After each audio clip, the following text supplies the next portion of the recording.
Hello and welcome to episode 354 of the Thriving as a Physician podcast. I'm your host, Siobhan Key, and I'm super happy that you're here with me. We're going to talk about the hidden cycle that drives overeating. And this is a cycle almost everybody I've worked with is stuck in some way. And once you see it, once you understand it, you can get out of it. And if you know how to get out of it, it's one of the most empowering things you can learn. Because once you can get out, you never have to feel stuck. And when I think about what is the hardest thing when it comes to all of this, overeating, emotional eating, stress eating, binge eating, all that sort of stuff, what is the hardest thing? It's that feeling of being completely stuck and not knowing what to do, how to get yourself out, how to change it. And especially when you are a smart person, you have accomplished stuff, you do a lot of cool stuff in your days, when it feels like you can't do this, you can't figure out how to get out, it's so defeating and frustrating.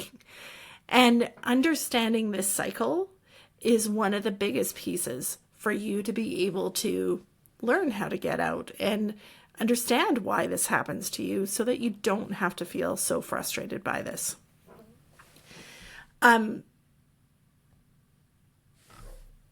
So what we're talking about, the cycle I'm talking about, is the binge-restrict cycle. So classically, this is talked about in the context of binge eating and binge eating disorder, but it's actually present in almost all overeating. Like I mentioned, it's not just in binge eating.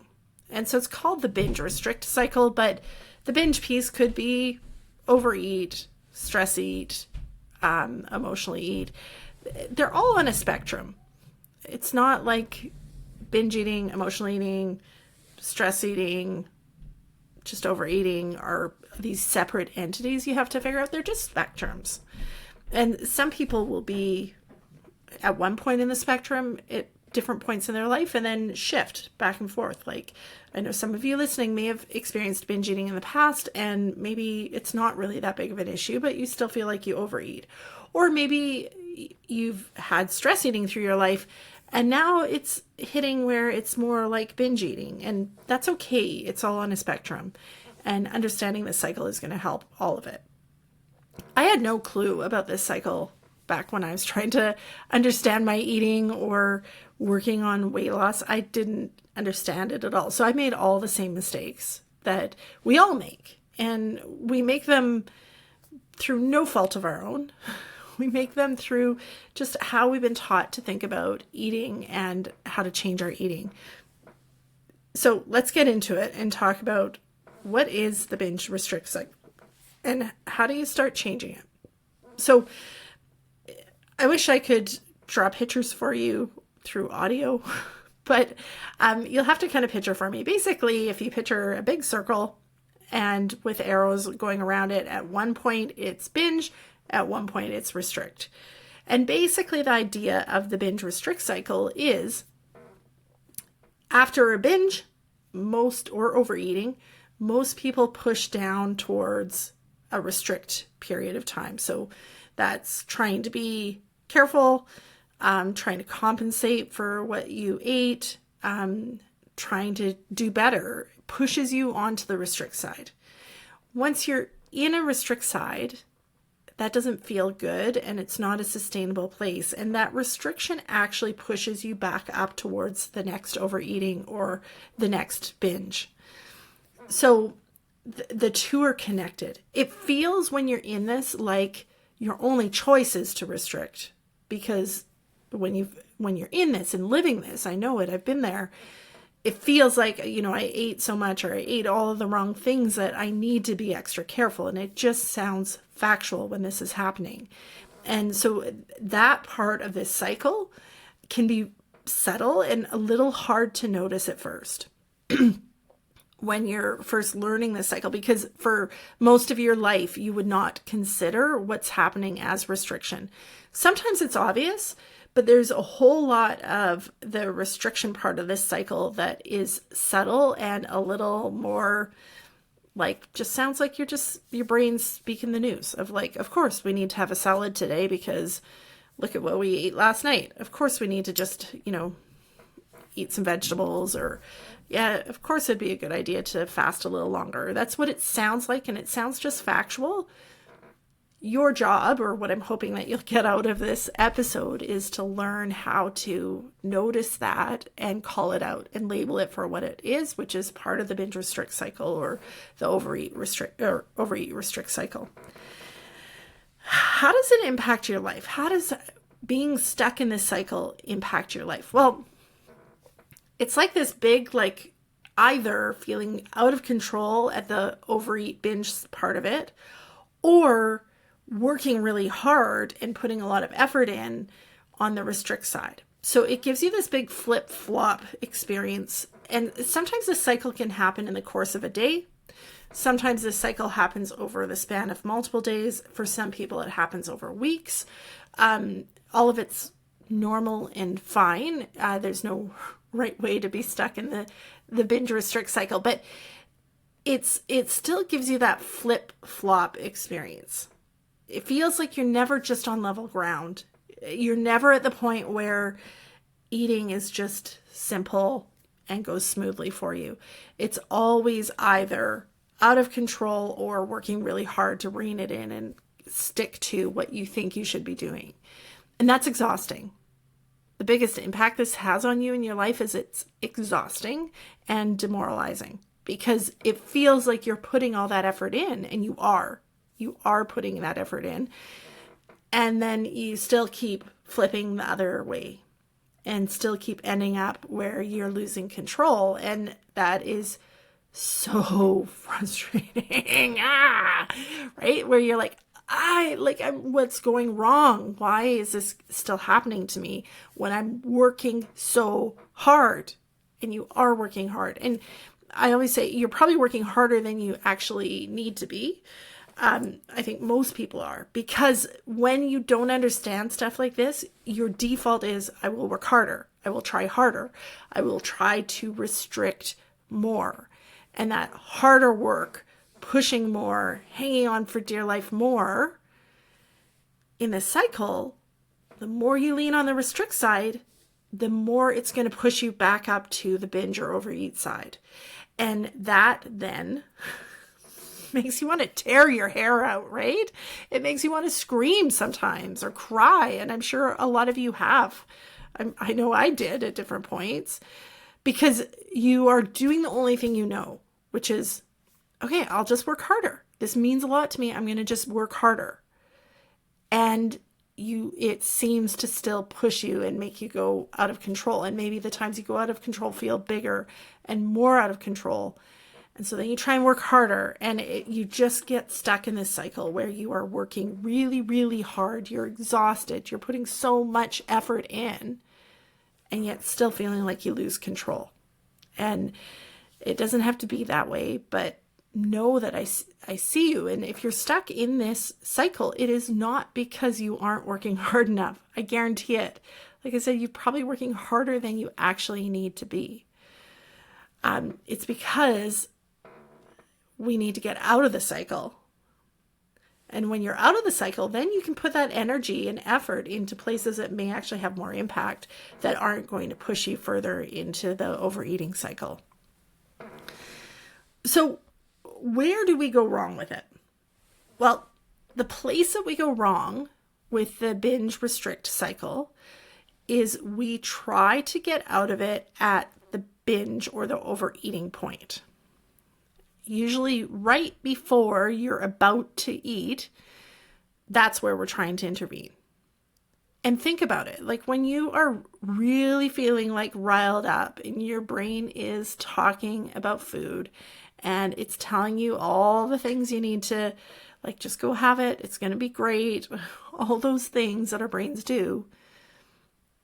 How easy is it to stop yourself before you eat?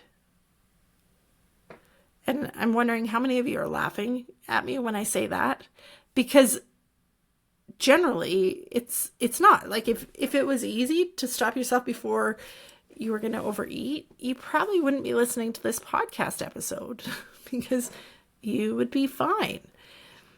The reality is it's really, really hard to intervene right there.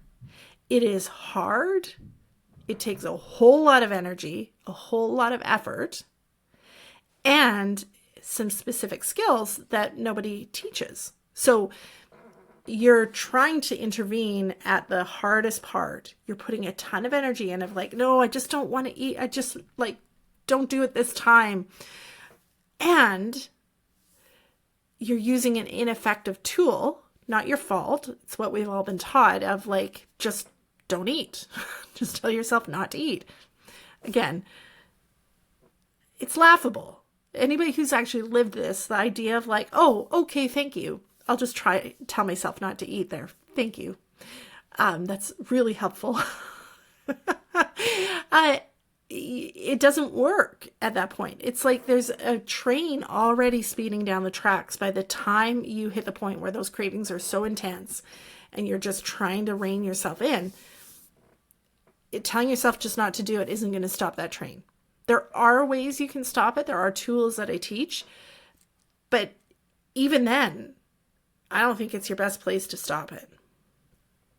So the biggest error we make is we try to stop before we eat. And that's the only place where we try to get out of the binge restrict cycle. And it's not your fault it doesn't work. It's an ineffective place to intervene. And it takes so much energy and takes skills you probably haven't actually been taught. The second thing we make mistakes with when it comes to the binge restrict cycle is after eating. So after eating, again, we do it with good intention. We think this is what's going to help, but we get down on ourselves. We tell ourselves we blew it, that we never should have done that. We undid everything that we had ever been working towards, all the horrible things. It doesn't help. It's going to push you more towards the restriction. It's also going to make you feel bad, which makes you more likely to overeat or have a binge episode coming up. And it does absolutely nothing to help. Nothing. When we beat ourselves up about what we ate, it closes all the paths where we may have actually learned something about what was going on. Because we make ourselves feel ashamed, feel guilty, and as soon as you feel ashamed and guilty about something, you don't really want to look at it and examine it, because looking at it and examining it is painful because it's shameful, right? Like we've berated ourselves internally about this eating. It's not something you want to like sit down and look at. It's not going to feel comfortable or safe to do that, so you don't. And you just kind of try to move on, forget about it, but that keeps you in the cycle. We have to learn in order to get out of this cycle. And in order to learn, we can't use tough love. We have to stick with, I always talk about compassion and curiosity, meaning, oh, I noticed that just happened. Oh, look, I just went through that drive-through and ate more than I planned. I wonder what was going on. That's compassionate curiosity. The next spot we make a mistake is when those thoughts about, okay, well, what, that happened, so now I'm going to have to be extra careful. I'm going to do better. That's the last time that's ever going to happen. I'm never going to touch that food again in my life. All those sorts of thoughts, which are the restriction thoughts, the thoughts about having to compensate for what you already ate. That then pushes you into the next phase of that cycle, which ultimately is going to push you back up towards your next overeating or binge eating. It doesn't work. It doesn't do anything. You can't compensate for food you already ate. It doesn't work. So eating way less today because I overate yesterday doesn't work. And especially when it pushes you into this binge restrict cycle, it ends up destabilizing your eating and probably ending up where you end up eating more. So we can't get into that restriction thinking. We can't believe it when your brain offers all of that of like, oh, we're going to fix this. We're going to just not eat today or eat super light. It doesn't work. It's not fair. A lot of that restriction, I do think, comes under that like little bit of punishment, a little bit of like trying to atone for what you did.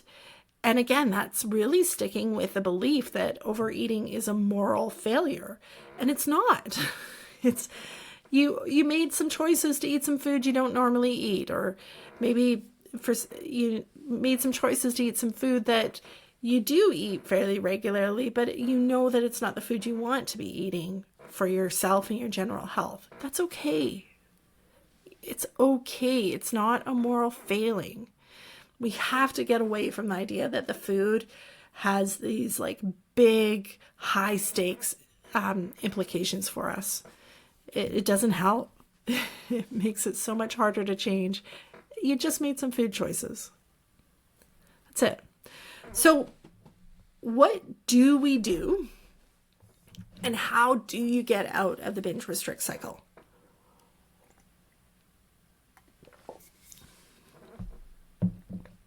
So first of all, I think the best place, the simplest place, the least amount of effort place to step out of that cycle is at the restriction point. Now, the beauty of a cycle is it's a circle. It's a ring. If you break the ring anywhere, it has the same impact of getting you out of that cycle. So trying to break the ring just before you eat isn't effective. You've tried it, I'm sure. Have tried it more times than you can count, probably. So instead, where we want to get out, the simpler place to get out is at the restriction. So when your brain starts offering, to be extra careful, let's just fast a little more. Let's just have a really light salad today. All of those types of thoughts. You just respond with, actually, what we're going to do is focus on eating food that really satisfies me today. I'm going to focus on eating food that helps fuel my body today. So the place to step out is to refuse to get into the restriction. Like we talked about, the restriction doesn't actually work. If you're working on like weight loss goals and stuff, trying to like restrict to compensate for food already eaten, it doesn't work. You're far better off just being like, today's a new day. I'm going to focus on food that fuels me and take care of my body. That's what you do. It's a kinder, simpler path.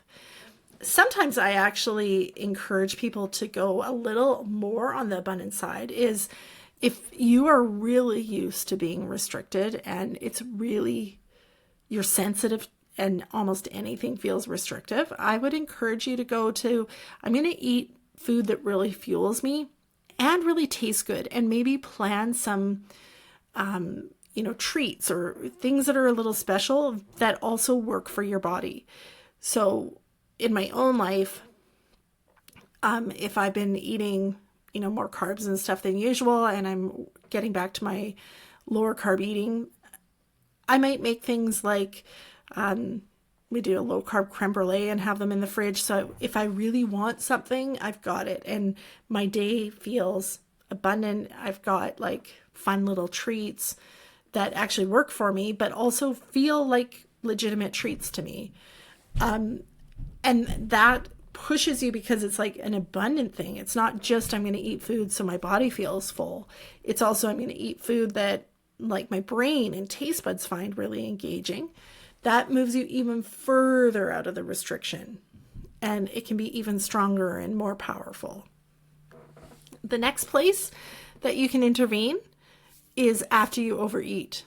So I kind of mentioned it earlier on, but once you've had an overeating episode and that tough love wants to come in, that's the place to intervene. And I talked about it is switching to compassionate, curious lens.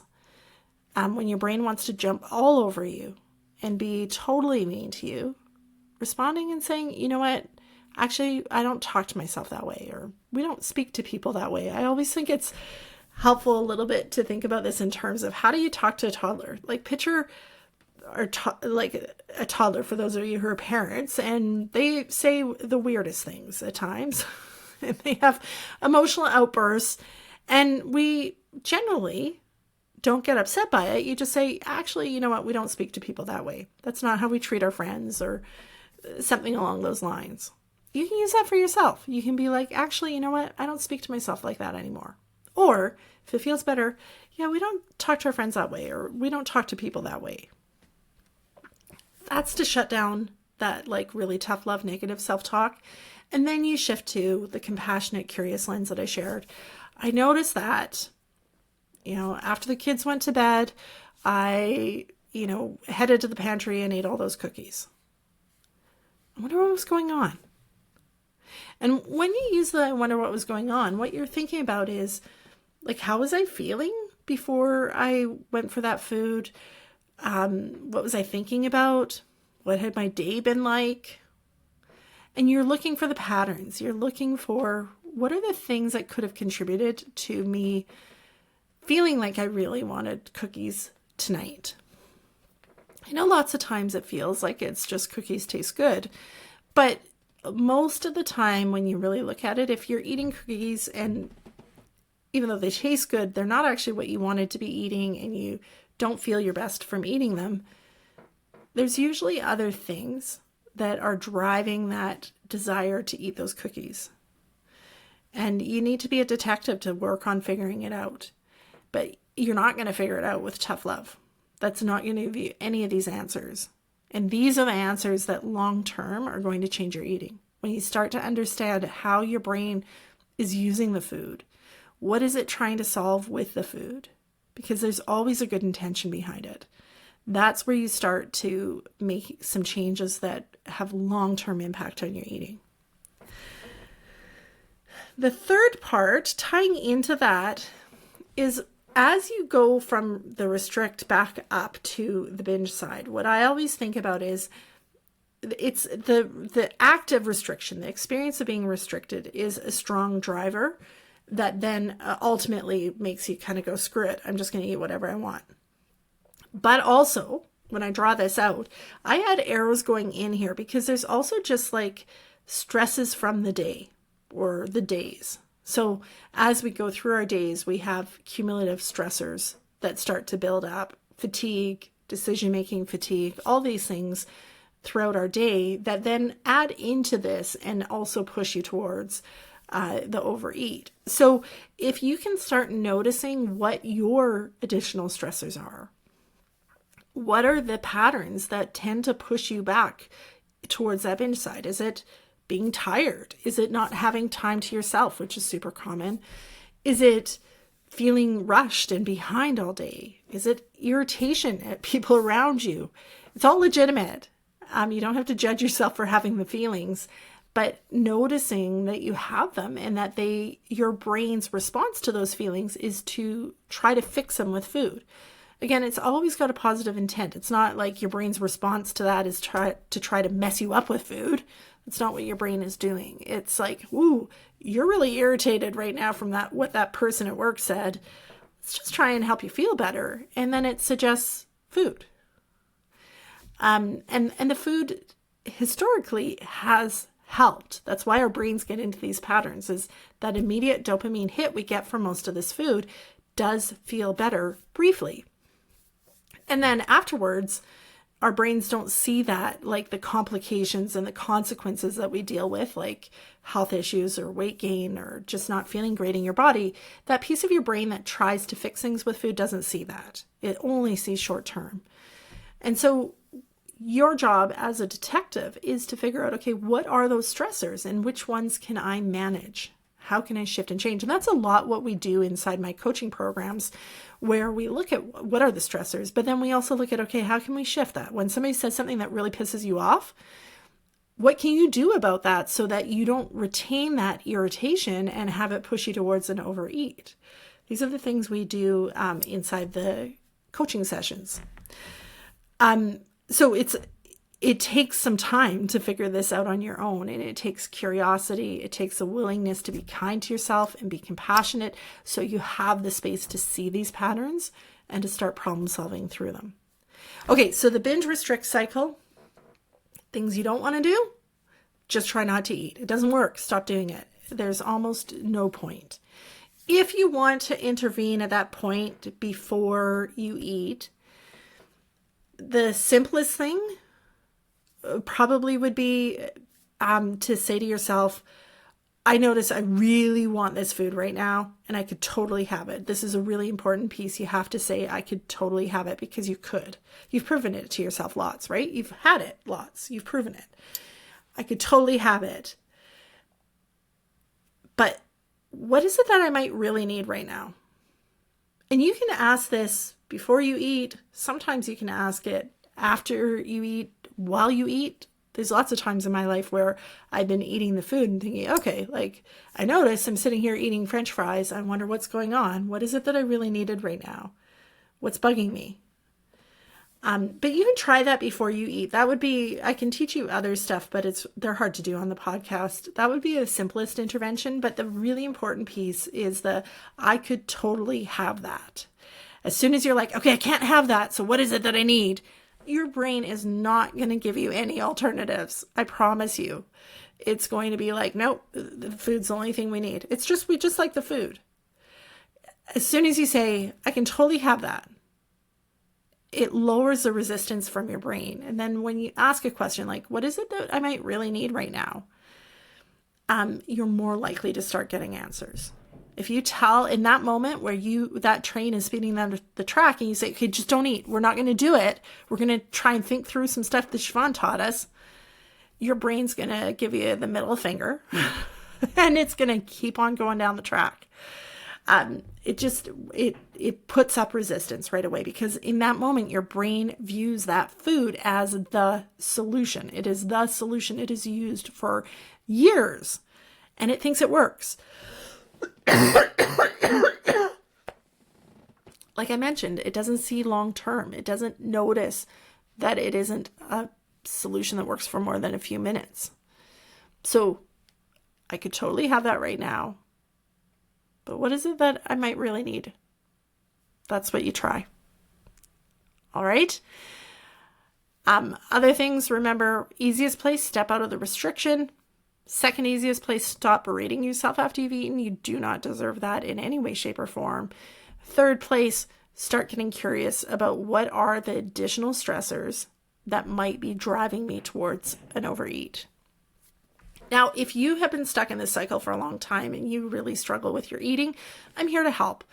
I love helping you with your overeating because I have so many tools that take all the stress and the effort and the work that you've been putting in and give you relief from it, and make your life better and that actually last. And that's what I teach inside my program, Thrive Academy for Overeating. So Thrive Academy for Overeating is open for everybody. Everybody is welcome. It is an easy month-to-month subscription. You can cancel anytime. You don't have to make any big commitments. There's also a 30-day money-back guarantee, so you can join without any risk. You can come try it out for a month, and if you give it a try and it's just not for you, you send me an email and I'll refund your first month. There is also a program called Thrive Fellowship, which is my physician-only program. So for those of you who are physicians and you do want to have that physician-only space to speak about what's going on with your eating, I still have that for you. You get everything that's inside Thrive Academy for Overeating, plus you get weekly sessions that are physician only, where we can dig more into the physician side of stuff. You can learn about both over on start2thrive.ca. That's start2thrive.ca. And I encourage you, come join us. That's why I do the 30-day money-back guarantee, so that you can take that step, because I know when you've been around the block a few times, it can feel scary to join something else. And I wanted to make it as simple as possible for you. You can take that step. You can join. You can say, Siobhan, this is what I need help with. You can get my help. And if it isn't the right thing for you, you get your money back. There's no harm, no foul from it. All right. Have a fantastic week, guys. We'll talk to you later. Bye-bye.